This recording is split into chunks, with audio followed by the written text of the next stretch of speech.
Hello வணக்கம் and welcome to the show. நீங்கள் பார்த்துட்டு இருக்கிறது விருந்தர் பக்கம். இன்னைக்கு நம்ம நிகழ்ச்சியில் நம்ம சந்திக்க போகிற டாக்டர் யாருன்னு பார்த்தீங்கன்னா ஒரு plastic surgeon. Last week episode பார்த்தப்பே உங்களுக்கு தெரிஞ்சிருக்கும், மேல் பிரெஸ்ட் ரிடக்ஷன் பற்றி பேசிகிட்டு இருந்தோம். அதை பற்றி தொடர்ச்சியாக பல தகவல் நம்மக்கிட்ட பகிர்ந்ததுக்காக நம்ம கூட இணைஞ்சிருக்காரு சென்னை பிளாஸ்டிக் சர்ஜரி ஹாஸ்பிட்டல்லேருந்து டாக்டர் முகமது நிசார். ஒரு நிகழ்ச்சிக்கு வரவேற்கலாம். வணக்கம் சார்.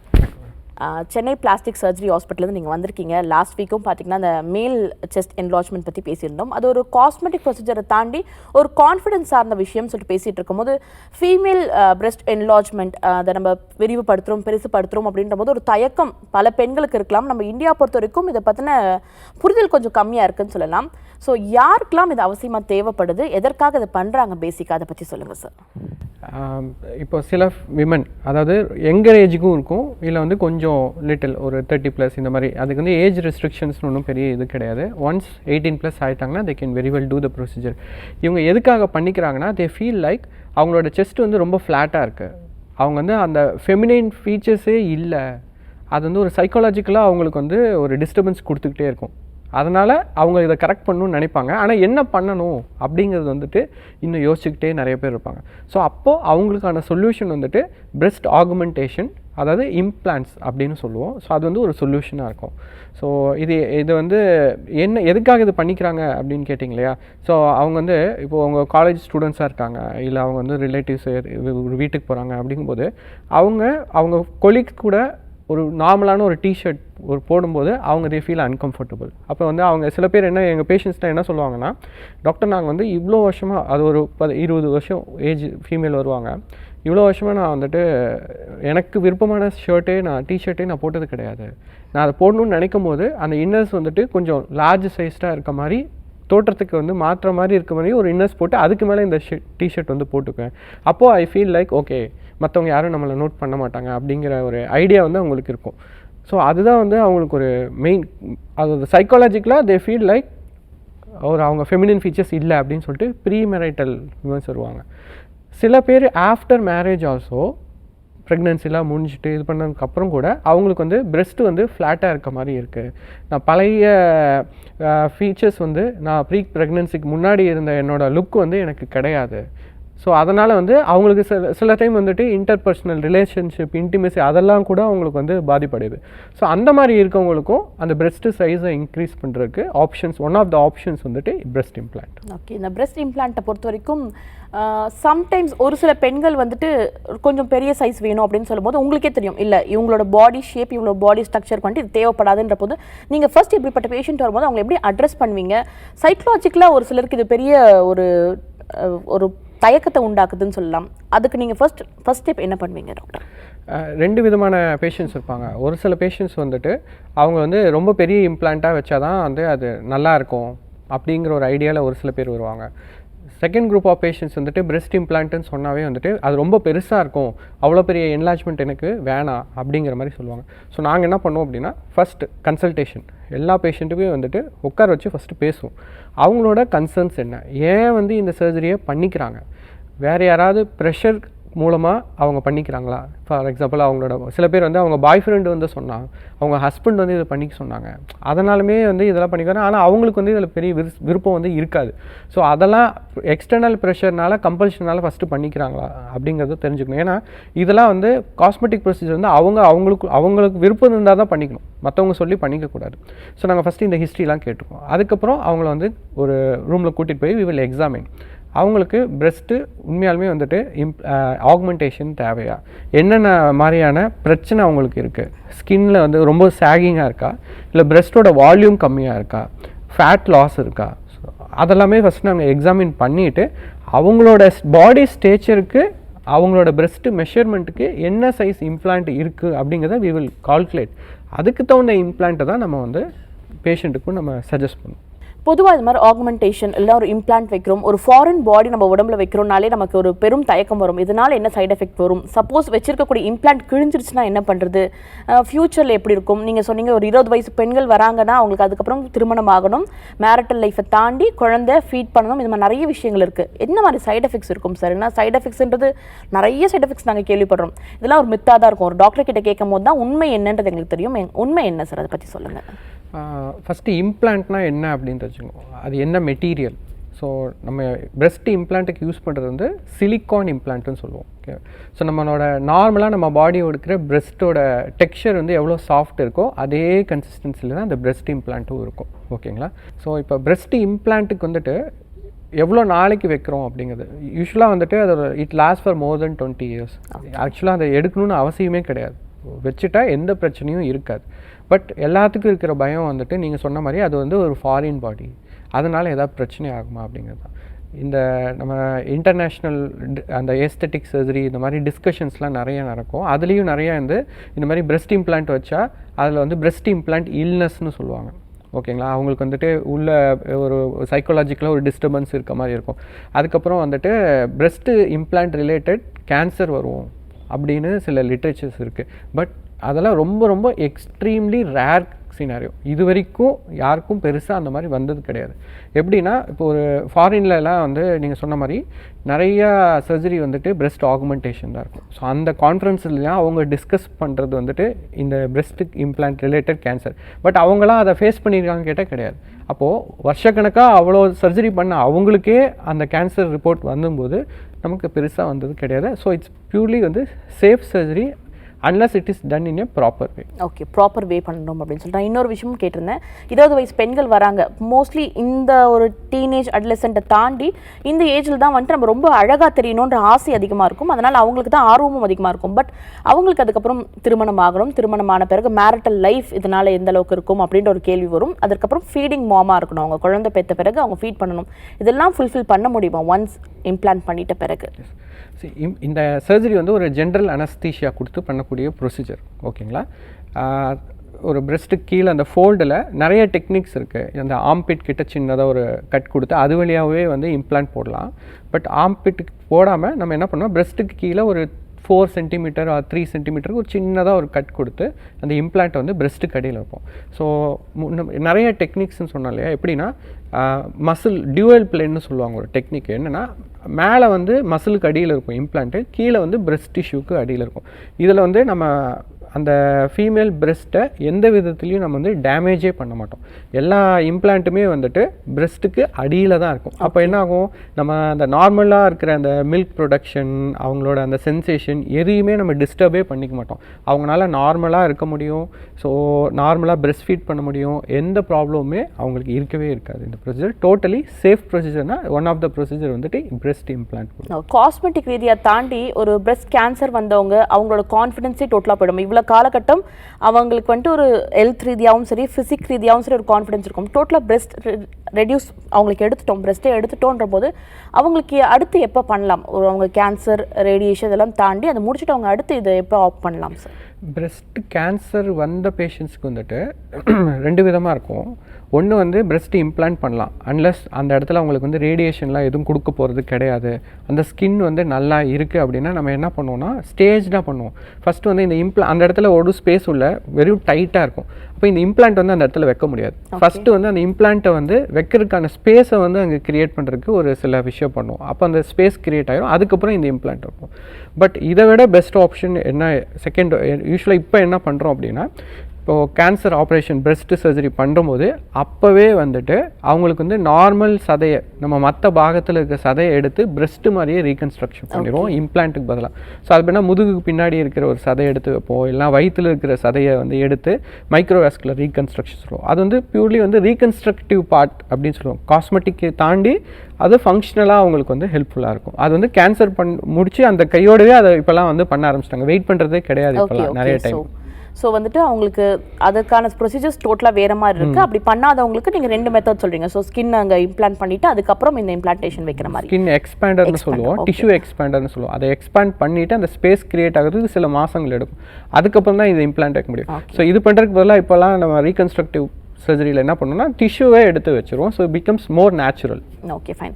இந்த பிரெஸ்ட் இம்ப்ளான்டேஷன் பொறுத்த வரைக்கும் நிறைய பேர் வந்துட்டு அவங்களோட கான்ஃபிடன்ஸ் லெவலை பில்ட் பண்ணணும் அப்படின்றதுக்காக தான். நான் ரீசெண்டாக ஒரு இன்ஃப்ளூயன்சர், ஃபாரின் இன்ஃப்ளூயன்சர் தான், அவங்க சொன்னாங்க நான் பிரெஸ்ட் இம்ப்ளான்டேஷன் பண்ணிட்டேன், பெருசாக பண்ணிட்டேன், எனக்கு அது பிடிக்கல, அதை ரெடியூஸ் பண்ணணும். இது மாதிரி நீங்கள் நிறைய பேஷண்ட்ஸை பார்த்துருப்பீங்க. ஜென்ரலாக அவங்களோட ஃபிசிக்லேருந்து ஒரு மாற்றம் ஏற்படுதுன்னா நிறைய அவங்களுக்கு சின்ன சின்ன நுவான்சஸ் கூட மாறணும் அப்படின்ற மாதிரி யோசிப்பாங்க. அது மாதிரி ரீசர்ஜரி பண்ணுறவங்களை நீங்கள் மீட் பண்ணியிருக்கீங்களா? அப்படி பண்ண முடியுமா?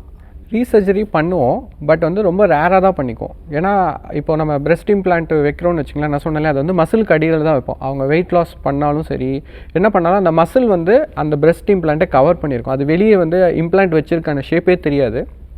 பட் ரொம்ப ஓல்டு ஆகுறாங்க. நாங்கள் ஒரு பேஷண்ட் பண்ணியிருப்போம் ஃபாரினில் இருந்துட்டு. அவங்க வந்து ஒரு பர்டிகுலர் இம்ப்ளான்ட்டை இவ்வளோ சைஸ்க்கு ஒரு பர்டிகுலர் ஏஜில் வச்சுருந்தாங்க. அப்போ அவங்க வந்து ஒரு 60+70 ஆகும்போது அவங்களுக்குலாம் வந்து பிரெஸ்ட் இம்ப்ளான்ட்டுங்கிறது வந்து ஒரு சாதாரணம். அவங்க அடிக்கடி அதை விரும்பி பண்ணிக்குவாங்க. ஸோ அப்போ அவங்க வெயிட் லாஸ் பண்ணது என்னது, அந்த இம்ப்ளான்ட்டோட சைஸ் வந்து அவங்களுக்கு சின்னதாக இருக்க மாதிரி தெரிஞ்சது. அப்போ அந்த இம்ப்ளான்ட்டை ரிமூவ் பண்ணிவிட்டு மறுபடியும் திருப்பி வந்து அந்த அவங்களோட இந்த ஏஜ்க்கு அந்த பிரெஸ்ட்டுக்கு எவ்வளோ சைஸ் அதுக்கு தகுந்த மாதிரி மெஷர்மெண்ட்டில் இம்ப்ளான்ட் வந்து திருப்பி வச்சோம். ஸோ இந்த மாதிரி தான் இருக்கும். பட் மேக்ஸிமம் வந்து திருப்பியும் ரீப்ரொசீஜர் வந்துட்டு இம்ப்ளான்ட் சைஸ் மாற்றத்துக்காக பெருசாக தேவைப்பட்டது கிடையாது, பண்ண மாட்டாங்க அப்படின்னு சொல்லியிருக்கீங்க. ஸோ இதோட சைடு எஃபெக்ட்ஸ் பற்றி சொல்லும் போது இருக்கக்கூடிய இன்னொரு டவுன் டைம் எவ்வளோ இருக்கும் அப்படின்னு சொல்லிட்டு, அடுத்த ஒரு திருமணம் வருது அதற்காக பண்ணுறோம், ஒரு ஃபங்க்ஷன் வருது அதுக்காக பண்ணுறோம் அப்படின்ற போது இதுக்கான டவுன் டைம் என்ன, ப்ளஸ் இது நம்ம அழகாக இருக்கணுன்றதுக்காக பண்ணுறது. ஸோ இது மூலிமா ஒரு ஸ்கார் வருது, இது மூலிமா ஒரு மறு வருது, எல்லாருக்கும் தெரிஞ்ச விஷயம் ஆகிடுமோ அப்படின்ற மாதிரி ஒரு பயம் இருக்குது. ஸோ அதற்கான பதில் என்ன சார்? ஸ்கார் வந்து அந்த பிரெஸ்ட் ஃபோல்டுக்கு அடியில் போயிடும். லைக் ஒரு 3 to 4 சென்டிமீட்டர் தான் இருக்கும்.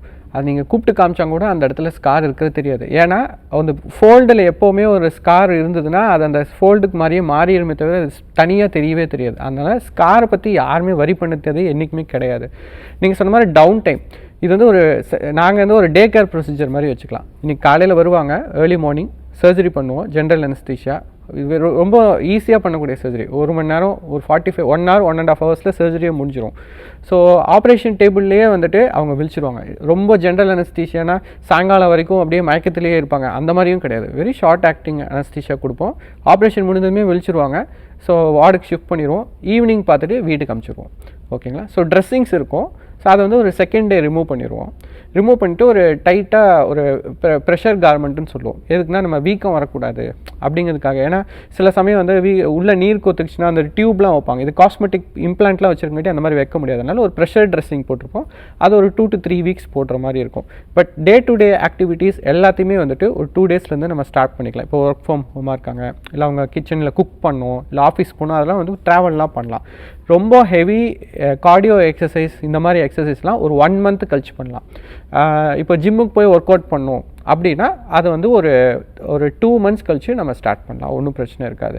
ஸ்கார் வந்து ஃபேட் ஆயிரும். அப்படியே அந்த உங்களுக்கு ஸ்கார் வரியாக இருக்குது அப்படின்னா கூட அதுக்கு வந்து லேசர்ஸு, அதுக்கு சில க்ரீம்ஸ்லாம் இருக்குது, அதெல்லாம் போட்டால் ஒன்றும் பெருசாக வந்து தெரியாது. ஓகே, இது பிரெஸ்ட் ஆகுமெண்டேஷன்னா பெருசுப்படுத்துறதை பற்றி நம்ம பேசியிருந்தோம்.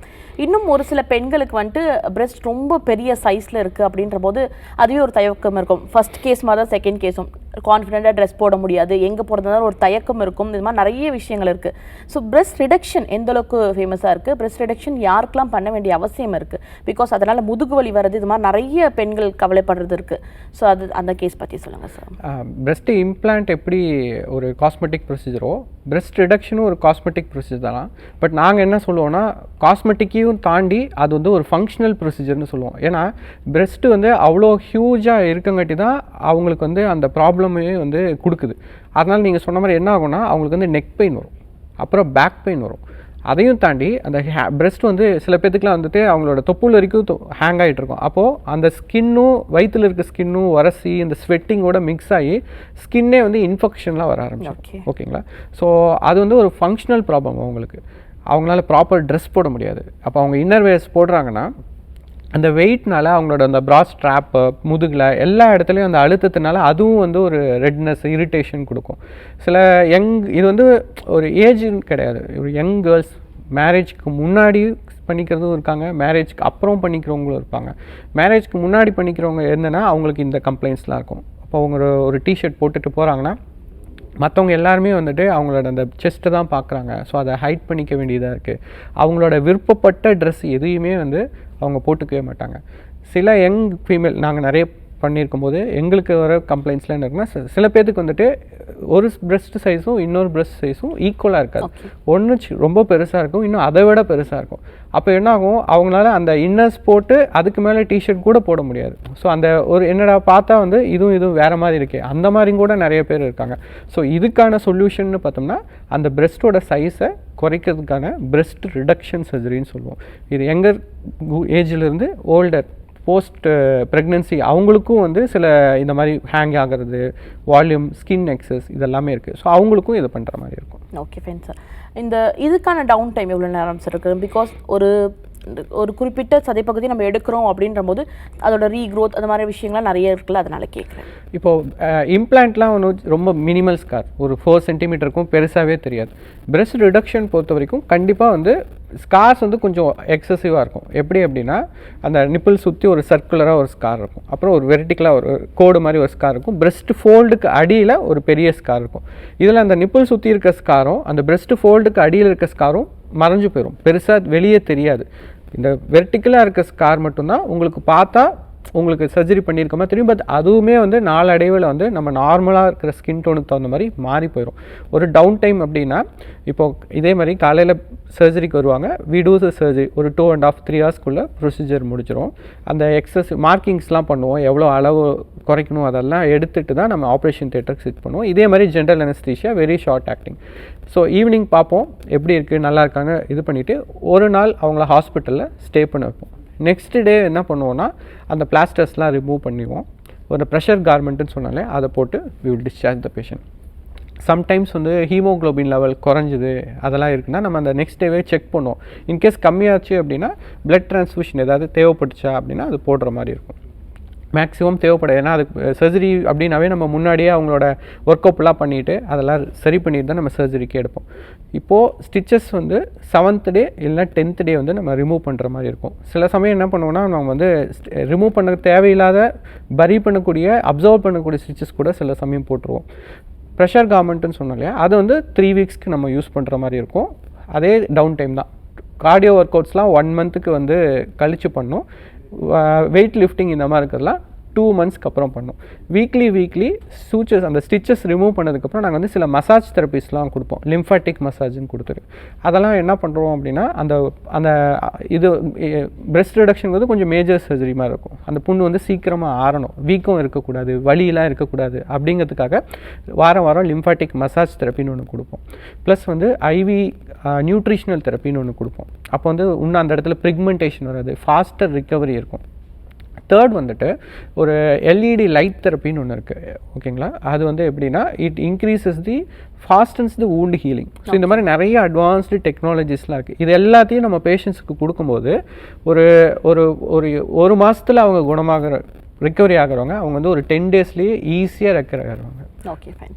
ஸோ இது கொஞ்சம் மேஜர் சர்ஜரியாக இருக்கும் அப்படின்னு நீங்கள் சொல்லியிருக்கீங்க. இம்ப்ளான்டேஷன் கம்பேர் பண்ணும்போது ரிடக்ஷன். ஸோ ரிடக்ஷன்றப்போ ஒரு குறிப்பிட்ட சதைப்பாகத்தை நம்ம எடுக்கிறோம் அப்படின்ற போது அங்கே நிறைய நர்வ்ஸ் இருக்கும். நம்னஸ் பொதுவாகவே இந்த சி-செக்ஷன் பண்ணும் போதே சொல்லுவாங்க அங்கே கொஞ்சம் நம்னஸ் இருக்கான்னு பாருங்கன்னு சொல்லிட்டு. நம்னஸ் நிப்பிளில் ஒரு சென்சேஷன் இல்லாமல் போகிறது, இதுக்கான வாய்ப்புகள் இருக்கா இல்லை எப்படி சார் அது? இப்போது நம்ம பிரெஸ்ட் ரிடக்ஷன் சர்ஜரியில் அந்த நிப்பிளுக்கான சென்சேஷன், அதுக்கப்புறம் அதுக்கான பிளட் சப்ளை, இதெல்லாம் எவ்வளோ தூரம் ப்ரிசர்வ் பண்ண முடியுமோ அதை ப்ரிசர்வ் பண்ணி தான் அந்த பிரெஸ்ட் ரிடக்ஷன் சர்ஜரியே பண்ணுவோம். அந்த நர்வ்ஸ் வந்து மேக்ஸிமம் கட் ஆகவே ஆகாது. பட் சர்ஜரிக்கு அப்புறம் ஒரு இனிஷியல் 2 to 3 மந்த்ஸ் அவங்களுக்கு வந்து அந்த நிப்பிள் சென்சேஷன் வந்து கொஞ்சம் கம்மியாக இருக்க மாதிரி ஃபீல் ஆகும். ஏன்னா சர்ஜரி பண்ணும்போது நம்ம மற்ற இடத்துல ஹேண்டில் பண்ணியிருக்கோம், நிறையா வந்து அந்த இடத்துல ஃப்ளூயிட்ஸ் போட்டுப்போம், வீக்கம்லாம் இருக்கும். அதனால் அந்த உங்களுக்கு சென்சேஷன் வந்து கம்மியாகும். ஒரு 3 months 4 months டவுன் டைமில் ஸ்லோவாக வந்துட்டு அந்த நர்வ் வந்து ரிகவரி ஆகிடும். ஸோ அதனால் சென்சேஷனுக்காக எந்த ப்ராப்ளமும் இருக்காது. பிரெஸ்ட் இம்ப்ளான்டேஷன் இல்லைனா பிரெஸ்ட் ரிடக்ஷன் இதை பற்றி பேசும்போது பல பேர் பேச தயங்கக்கூடிய இன்னொரு டாபிக் என்னென்னா வந்துட்டு இந்த ஆர்ம்பிட்டில் இருக்கக்கூடிய ஃபேட். இப்படி பிரெஸ்ட் கொஞ்சம் பெருசாக இருக்கும் போதோ இல்லை பிரெஸ்ட்டில் சதை வளர்ச்சி அதிகமாக இருக்கும்போது ஒரு தயக்கம் இருக்கும். அதே போல் ட்ரெஸ் போடுறதுலையும் சரி, கொஞ்சம் ஃபிசியாலஜிக்கலாகவும் சரி, இந்த ஆர்ம்பிட்டில் இருக்கக்கூடிய ஃபேட் வந்துட்டு கொஞ்சம் அதிகப்படியாக இருந்துச்சுன்னா நிறைய ரெஸ்ட்ரிக்ஷன்ஸ் இருக்குது. அது எப்படி ரெடியூஸ் பண்ணுறது, அது எதனால் ஏற்படுது? முதல்ல அந்த இடத்துல மட்டும் ஒரு தனி சதை வளர்ச்சி. அது வந்து அந்த ஆர்ம்பிட்டில் சில பேருக்கு ஃபீமேல்ஸ்க்கு மட்டும் பல்ஜ் இருக்கும். ஸோ அது வந்து ஆக்சசரி பிரெஸ்ட் எல்லாம் அந்த ஆக்சிலரி டெயில் அப்படின்னு நம்ம சொல்லுவோம். So 2 reason. ஒன்று வந்து அந்த இடத்துல ஃபேட்டாக இருக்கலாம், ப்ளஸ் அந்த இடத்துல சில சமயம் கிளாண்டும் இருக்கும். ஸோ ரெண்டுமே வந்து அந்த இடத்துல இருக்கும். இப்போது இந்த ப்ராப்ளம் இருக்கவங்களுக்கு என்ன மாதிரியான ஸ்ட்ரகிள்ஸ் அவங்க ஃபேஸ் பண்ணுறாங்க அப்படின்னா, அவங்களால ஒரு ப்ராப்பரான ட்ரெஸ் போட முடியாது. ஈவன் அவங்க ஸ்லீவ்லெஸ் போட்டால் கூட அந்த இடத்துல ஒரு மாதிரி பல்ஜ் இருக்கும். சில பேருக்கு வந்து ரொம்ப எக்ஸசிவாக வந்து தொங்கிட்டு இருக்க மாதிரி, ஒரு பிரெஸ்ட்டே வந்து சைடில் இருக்க மாதிரிலாம் நிறைய பேர் இருக்காங்க. அவ்வளோ பெருசாக இருக்கவங்க இருப்பாங்க. அவங்களாம் என்ன பண்ணிட்டு இருப்பாங்கன்னா அதெல்லாம் ஹைட் பண்ணியிருப்பாங்க. ஒரு ப்ளவுஸ் போட்டோ இல்லை சுடிதார் அந்த மாதிரி போட்டு ஹைட் பண்ண ஒரு கட்டத்தில் வந்து ரொம்ப என்லார்ஜ் ஆனதுமே அவங்களால வந்து அந்த இடத்துல வந்து ஸ்கின் இன்ஃபெக்ஷன்லாம் வர ஆரம்பிச்சிடும். ஸோ அந்த ஒரு ரொம்ப ஏஜ்டு ஆக ஸோ அவங்களாம் அதுக்கு சர்ஜரி பண்ணிக்கிற மாதிரி இருக்கும். இல்லைன்னா ரொம்ப ஒரு காலேஜ் ஸ்டூடெண்ட்டாக இருக்காங்க. ஸோ இப்போலாம் பார்த்தீங்கன்னா எல்லாமே மாடர்ன் ட்ரெஸ் போடுவாங்க, ஸ்லீவ்லெஸ் போடணும்னு நினைப்பாங்க. இல்லை நீங்கள் வெளியே போகலின்னா கூட வீட்லேயாவது வந்துட்டு ஒரு ஃப்ரீயாக இருக்கணும்னு நினைப்பாங்க, டிஷர்ட்டாவது போடணும். அப்போது அந்த மாதிரியான ப்ராப்ளம் இந்த ஆக்சசரி பிரெஸ்ட் இருக்கும்போது, ஆக்சிலரி டெயில் இருக்கும்போது அவங்களுக்கு வந்து அது ஒரு இரிட்டேஷனாக இருக்கும். ஸோ அதுக்கு வந்து சர்ஜரி மட்டும்தான் சொல்யூஷன். ஓகேங்களா? நாங்கள் என்ன பண்ணுவோம்னா அந்த இடத்துல இதுவும் ஒரு ஜென்ரல் அனஸ்தீஷியாவில் பண்ணக்கூடிய ப்ரொசீஜர். அந்த இடத்துல சின்னதாக ஒரு 2 to 5 மில்லிமீட்டர் ஒரு கட் கொடுத்து நம்ம இடத்துல அந்த இடத்துல லைப்போசக்ஷன் பண்ணி அந்த ஃபேட்டை எடுத்துருவோம். அந்த இடத்துல கிளாண்ட் இருக்கும். ப்ளஸ் வந்து அது தொங்கிட்டு இருக்குங்காட்டி ஸ்கின்னுமே என்னாகும், கொஞ்சம் லூஸாக இருக்கும். யாருக்கெல்லாம் லூஸ் ஸ்கின் இருக்கோ அந்த ஸ்கின்னையும் நம்ம வந்து எக்ஸஸாக இருக்கிறத கட் பண்ணி ரிமூவ் பண்ணிட்டோம்னா அந்த ஷேப் வந்து கரெக்டாக வந்துடும். ஸ்கார் இருக்குமான்னு கேட்டால் பெருசாக இருக்காது. ஏன்னா அது ஆம் பிட்டுக்குள்ளே மறைஞ்சு போயிடும். அந்த மாதிரி அந்த இடத்துல தான் நம்ம அந்த கட்டே கொடுத்து அந்த ஸ்கார்க்கு இது பண்ணுவோம். ஸ்டிச்சஸுமே வந்துட்டு சில சமயம் வந்து அப்சார்பிள் ஸ்டிச்சஸ் போட்டுருவோம், நம்ம ரிமூவே பண்ண தேவையில்லை. அப்படியே ரிமூவ் பண்ணக்கூடிய ஸ்டிச்சஸ் போட்டால் கூட ஒரு 10 நாளில் ரிமூவ் பண்ணிக்கலாம். அதே ப்ரெஷர் கார்மெண்ட் வந்து ஒரு 3 வீக்ஸ் போடுற மாதிரி இருக்கும், கம்ப்ரெஷன் அந்த வீக்கம் வராமல் இருக்கிறதுக்கு. ரெகுலர் ஆக்டிவிட்டீஸ் நல்லாவே பண்ணிக்கலாம். Okay fine. இந்த பிரெஸ்ட் இம்ப்ளான்டேஷன் பற்றி பேசும்போது இந்த சிலிக்கான் வைக்கிறோம் அப்படின்ற போது இந்த சிலிக்கானில் கிரேட்ஸ் இருக்கா சார்? என்ன கிரேட் வைக்கிறோம், அதை நம்ம செலக்ட் பண்ணலாமா? சைஸ் அண்ட் ஷேப் செலக்ட் பண்ணிக்க முடியுமா லேடிஸால்? அதெல்லாம் பண்ண முடியுமா? சிலிக்கான் இம்ப்ளான்ஸ் வந்து நிறைய ஜெனரேஷன்ஸ் இருக்குது, 4, 5, 6, இப்போ தான் 6th ஜெனரேஷனே வர ஆரம்பிச்சிச்சு. அதில் வந்துட்டு எப்படின்னா ப்ரொஜெக்ஷன் வச்சு லோ ப்ரொஃபைல், ஹை ப்ரொஃபைல் இந்த மாதிரிலாம் இருக்குது. ப்ளஸ் சர்க்குலர் இம்ப்ளான்ஸ்னு சொல்லுவாங்க, இல்லைன்னா வந்துட்டு அனாட்டாமிக்கல் இம்ப்ளான்ஸ், அந்த பிரெஸ்ட் ஷேப்புக்கே இருக்க மாதிரி இம்ப்ளான்ஸ் இருக்கும். அதுக்கப்புறம் சாஃப்ட் இம்ப்ளான்ட், இல்லை வந்து டெக்ஸ்சர்ட் இம்ப்ளான்ட், நிறைய டிஃப்ரெண்ட் டைப்ஸாக இருக்கும். இது வந்து ஃபாரினில் என்ன பண்ணுவாங்கன்னா பேஷண்ட்டு சூஸ் பண்ணுவாங்க. பட் நம்ம கண்ட்ரியில் வந்து பேஷண்ட் சூஸ் பண்ணுவாங்க, பட் வி மெஷர். ஏன்னா இம்ப்ளான்ஸ்லாம் வந்துட்டு கரெக்டாக அந்த பிரெஸ்ட்டோட சைஸுக்கு தகுந்த மாதிரி நம்ம வச்சா தான் வந்துட்டு அது நார்மலாக நேச்சுரலாக இருக்கும். நீங்கள் பேஷண்ட் வந்து பெரிய இம்ப்ளான்ட் கேட்டால் என்ன ஆகும்னா அவங்களோட பிரெஸ்ட்டுக்கான சைஸ் வந்து சின்னதாக இருக்கும், இம்ப்ளான்ட் பெருசாக இருக்கும்போது வெளியே தான் தெரியும். அப்போ அது வந்து இம்ப்ளான்ட் வச்சுருக்காங்கிறது ஆப்வியஸாக தெரியும். ஸோ அதனால் வந்து we will guide the patient, இந்த மாதிரி உங்களுக்கு இருக்குது, இவ்வளோ மெஷர்மெண்ட்டுக்கு இவ்வளோ தான் பண்ண முடியும் அப்படிங்கிறத we will guide. Okay fine. இப்போ ஏஜ் கேட்டகரி நீங்கள் சொல்லியிருந்தீங்க, ஒரு 18 வயது முடிந்த பெண்கள் யாராக இருந்தாலும் அவங்களுக்கு தேவை இருந்துச்சுன்னா அதை செஞ்சுக்கலாம் அப்படின்னு சொல்லிட்டு, இதை தாண்டி ஃபிசிக்கலாக அவங்க எந்த அளவுக்கு ஃபிட்டாக இருக்கணும், யாரெல்லாம் இதை செஞ்சுக்கிறதுக்கான தகுதி உரியவர்களாக இருப்பாங்க sir? Breast reduction. Yes, breast reduction இல்லைனா வந்துட்டு பிரெஸ்ட் இம்ப்ளான்டேஷன் எதுவாக இருந்தாலுமே. ஸோ அவங்களுக்கு என்ன மாதிரியான, சப்போஸ் டயபெட்டிக் பேஷண்ட்டாக இருக்கக்கூடாது, இல்லைனா கார்டியாக் பேஷண்ட்டாக இருக்கணும், அது மாதிரி என்ன ரெஸ்ட்ரிக்ஷன்ஸ் இருக்குன்னு கேட்குறேன். காஸ்மெட்டிக் சர்ஜரி பொறுத்த வரைக்கும் அவங்களுக்கு ஏதாவது கோமார்பிலிட்டிஸ் லைக் டயபெட்டிஸ் இருக்குது, ஹைப்பர் டென்ஷன், தைராய்டு இருக்குன்னா கண்ட்ரோல்டாக இருக்குதுன்னா they can very well go for the surgery. அது அன்கண்ட்ரோல்டாக இருக்குன்னா தான் நமக்கு பிரச்சனை. ஏன்னா அது சர்ஜரியில் இன்ஃபெக்ஷன் காஸ் பண்ணும், சர்ஜரிக்கு அப்புறம் சுகர் லெவல் வந்து ஷூட் அப் ஆகும், அதுக்கு அவங்களுக்கு பிரச்சனை தரும். இதுக்கு வந்து எந்த ஒரு ரெஸ்ட்ரிக்ஷன் எதுவுமே கிடையாது. அன்லஸ் அவங்க வந்து மெடிக்கலி ஃபிட்டாக இருக்காங்கன்னா we can do. நாங்கள் வந்து ஒரு பேஷண்ட் பண்ணோம் பிரெஸ்ட் ரிடக்ஷன் சர்ஜரி. அவங்க வந்து ஷீ ஹேட் கார்டியாக் அரெஸ்ட், ஹார்ட்டில் வந்து ஹார்ட் அட்டாக் வந்திருந்தது. ஓகேங்களா? அவங்க வந்து ஷீ இஸ் ஃப்ரம் வேறு கண்ட்ரிலேருந்து வந்தாங்க. அவங்க ஆன்ஜியோ பண்ணியிருக்காங்க. ஓகேங்களா? 98% பிளாக். ஓகே. அதுக்கப்புறமும் அவங்களுக்கு வந்துட்டு ஆன்ஜியோக்கு அப்புறம் அந்த பைபாஸ் சர்ஜரி பண்ணாங்க. அந்த பேஷண்ட்டுக்கு நாங்கள் வந்து பிரெஸ்ட் ரிடக்ஷன் சர்ஜரி பண்ணியிருக்கோம். ஓகே. அப்போது there is no restriction. Anaesthetist வந்து ஒரு நல்ல ஒரு எக்ஸ்பீரியன்ஸ்டு அனஸ்தட்டிஸ்ட் இருக்கார். So he gives clearance. ஒரு கார்டியாலஜிஸ்ட் ஒரு ஒப்பீனியன், அவங்கள இவ்வளோ ஒரு மேஜர் சர்ஜரி நாங்கள் எடுக்க போகிறோங்கிறது எல்லாத்தையுமே நாங்கள் கிளியர் பண்ணிவிட்டு ஒன்றும் பிரச்சனை இல்லைங்க போது வி டூ த சர்ஜரி. அந்த பேஷண்ட்டுக்கு இப்போ பைபாஸ்ன்னு சொன்னோன்னா என்ன பண்ணியிருப்பாங்கன்னா, பைபாஸ் சர்ஜரியில் என்ன பண்ணுவாங்கன்னா அந்த எலும்புக்கு பக்கத்தில் இருக்கிற ஆர்ட்ரியை வந்து எடுத்து தான் அந்த பைபாஸ்க்கு யூஸ் பண்ணுவாங்க, அந்த நரம்பை யூஸ் பண்ணுவாங்க. அந்த நரம்பு தான் வந்து பிரெஸ்ட்டுக்கு வந்து சப்ளை பண்ணும். அந்த ப்ரொசீஜர் தான் வந்து யூஸ்வலாக வேர்ல்டு வைடாக பண்ணுவாங்க. பட் நாங்கள் என்ன பண்ணோம்னா சைட்லேருந்து வர ரத்த குழாயை யூஸ் பண்ணி அந்த லேடிக்கு வந்துட்டு நாங்கள் வந்து பிரெஸ்ட் ரிடக்ஷன் பண்ணோம். ஒரு காம்ப்ளிகேஷன் வராமல் அடுத்தடுத்த வேறு ஏதாவது ப்ரொசீஜருக்கெலாம் கூட அவங்க வந்து ஒவ்வொரு டைம் இங்கே வரும்போது she will come for her procedure. So எந்த காம்ப்ளிகேஷன்ஸ் எவ்வளோ கோமாபிலிட்டிஸ் இருந்தாலும் அதை நம்ம வந்து மெயின்டைன் பண்ணிவிட்டு வி கேன் டூ. அதுக்கப்புறமும் நம்ம அவங்கள மானிட்டர் பண்ணணும். ஓகே, அவங்க மெயின்டைன் பண்ணுறது எந்த அளவுக்கு அவசியமோ அதே போல் ஒரு தேர்ந்த ஒரு சர்ஜனையோ ஒரு தேர்ந்த ஒரு துறை சார்ந்த ஒரு நிபுணரையோ கண்டறிந்து அதுக்கப்புறம் அந்த சர்ஜரி பண்ணுறது மிக மிக அவசியம்னு சொல்லியிருக்கீங்க சார். ஸோ இன்னைக்கு நிகழ்ச்சியில் நம்ம செலக்ட் பண்ணியிருக்கக்கூடிய டாபிக் பேசியிருக்கக்கூடிய டாபிக் என்னன்னா breast augmentation and breast reduction பற்றி பேசியிருந்தோம். அதை பற்றி தெளிவான விளக்கம் எங்களுக்காக கொடுத்துருக்கீங்க சார். மிக்க நன்றி. Thanks for joining. Thank you so much. So இன்னைக்கு நிகழ்ச்சி மூலிமா உங்களுக்கு தெளிவான விளக்கம் கிடைச்சிருக்கும்னு நினைக்கிறேன். இது மட்டும் இல்லாமல் காஸ்மெட்டிக் சர்ஜரி பொறுத்த வரைக்கும் ஏகப்பட்ட சப்ஜெக்ட்ஸ் இருக்குது, ஏகப்பட்ட பிரிவுகள் இருக்குது. இனி வரும் நிகழ்ச்சிகளில் தொடர்ச்சி அதை பற்றி நம்ம டிஸ்கஸ் பண்ணுவோம். நன்றி, வணக்கம்.